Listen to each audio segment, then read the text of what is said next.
and family, welcome to another video. So this Nipsey Hussle thing has got me in a little bit of a tizzy because I am just amazed that somebody so gifted and kind would end up being murdered the way he was. So I didn't know him until he was murdered. I had never heard of him. I don't listen to rap music. So I'm looking on YouTube and I keep seeing the name Nipsey Hussle. I thought it was the name of a song. So, of course, I clicked on the link. I'm like, wait, this is a person. And he had, worked so hard to get his music out there and had all these collaborations lined up. I know he was collaborating with Snoop.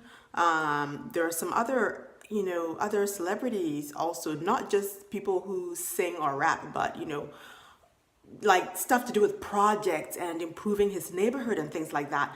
He, had, I don't want to say made it, but he had become successful, and he had decided to, try to help his neighborhood, beautiful basketball court for the youth, stores, that, I think it was one strip that he had actually bought the stores and, was just trying to be a community-minded person and to contribute back to where he came from.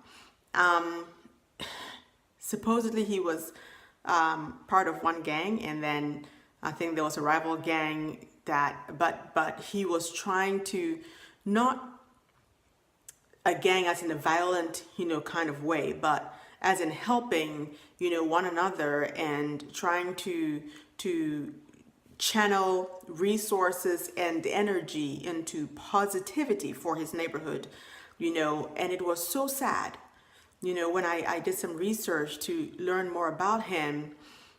He was so community minded. It was incredible, talking to the police, trying to get to the bottom of some of the root causes of violence in the neighborhood, and trying to help poor people who were deprived. Somebody had just come out of jail that day, I think, that he was shot. This person had come out of jail. Nipsey took him to a store to get him clothes. And it's just insane to me that somebody else, looking at such a kind-hearted person, would find a reason, any reason, to kill him like that. And that leads me to think about, even with the Michael Jackson situation, there are certain conspiracies, there are certain things that don't make sense. You know what I mean? That, someone standing on the side would be like, oh, well, you made it and I've been trying to make it too. I'm trying to, do this rap thing and you became successful and I didn't, so I'm going to kill you. I don't understand it. I really don't. And it starts me thinking that when you do these kinds of things, when you're such a kind person and you think you're helping, your community, somehow still there's a bullseye on your back. I don't understand that. But it seems like that's what happens. If you look at it again, and I'll compare him to Michael Jackson, trying to help people. People are drawn to you because you're so kind and you trust them and you let your guard down around them.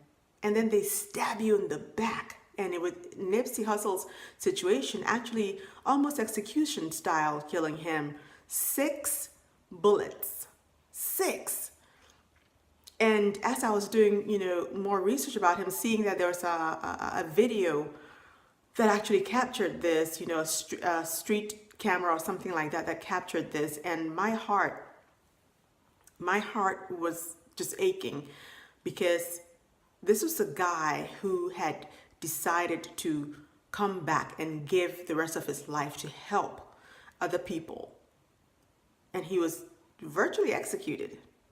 So, food for thought, to me, it starts to drive the conversation. You see some of these other people who succeed and they leave the neighborhood. They don't physically themselves come back. They may contribute, resources, money, and things like that. But they themselves don't come back to live there. They don't come to hang out there. You know what I mean? They may do an appearance here and there, but they don't come to just live there and stay there and be a part of the people most of the time.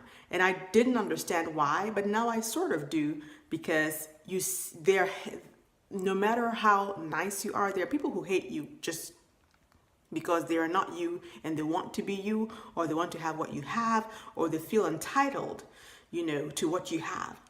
And if they can't get it, they'll do something, terrible. It's just amazing to me. So that begs the question now, is it worth it? Because to me, Nipsey Hussle virtually, he sacrificed it. Basically, I don't know what to say, he sacrificed or his life was sacrificed, but his life was cut short at 33 years old. That is about the time where you're starting to find your feet, in life, and deciding this is what I want to do, or this is what I want to be, and starting to get that self-confidence and feel like, okay, I have a purpose in this world, And then his life is cut short. I don't understand it. I don't understand it at all. But it's the reality of the situation that there's evil out there. There are evil souls out there. There are evil people who cannot accept positivity, can't accept good things, can't be happy for anybody else. If somebody has something good, why isn't it them? That kind of thought, that kind of way of thinking. And so that saddens me, but I want to know what you guys think. Like, if, let's say now, knowing what you know, seeing what you've seen, and if you make it, and you're famous or whatever, and you have a whole lot of money, would you go back into the neighborhood that you came from? Let's say you came from the kind of neighborhood that Nipsey Hussle came from. Would you do that? One of the things he was trying to do was to also educate, us about our health and what we eat and how, that affects our health.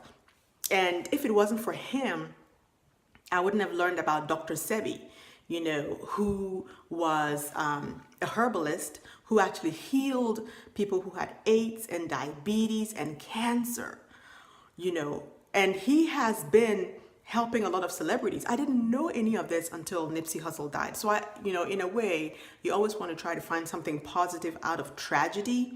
And to me, a lot of people now know about Dr. Sebi, who himself died in a very uncanny way, suspicious way. Again, he was one of those that was helping people and educating people, and he died in a way that was kind of very strange. And here's Nipsey Hussle trying to, I think he was working on a documentary even about Dr. Sebi and things like that, trying to help his neighborhood, trying to help his people, working with the police, and then his life is ended tragically. Sometimes you just wonder if it's worth it, if putting yourself out there like that is worth it. His family's lost him. He's gone forever. His memory is there. I know there are a lot of celebrities who are trying to continue what he started, which is fantastic, but he himself is gone. You know what I mean? And I don't understand. Maybe it's not for anyone to understand, but sometimes I do think through these things and I wonder, maybe that's why some people leave others to suffer and just look the other way, because they're afraid of these kinds of circumstances and these kinds of tragic situations that can just come out of you trying to help somebody. It doesn't make sense to me. But anyway, it's food for thought. I think for all of us, there are lessons in life every day. And so for me, I have to think twice. I have children. How far will I go to help somebody knowing that there are these kinds of people out there? How far will I go to put myself in that kind of situation, Or is it better just to just throw resources at the situation and just look the other way or walk away and let people sort themselves out? I don't know, but I think it's a humanitarian thing, and I so appreciate this young man. It's sad to me that I didn't know about him until, you know, until he was murdered. But I always say it's better late than never. There are lessons in this for all of us, and I am glad that I know of him and that I can learn from him and that I can share, you know, with others what I know now, because I'm sharing with my family, you know, sending links to them about this Dr. Sebi and, you know, things like that, just to not let his life be in vain.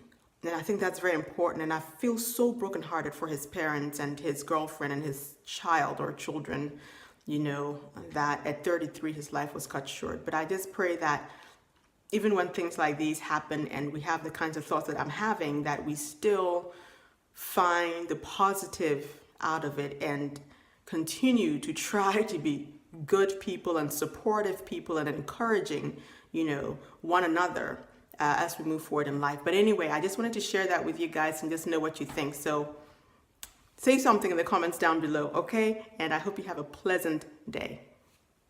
Bye.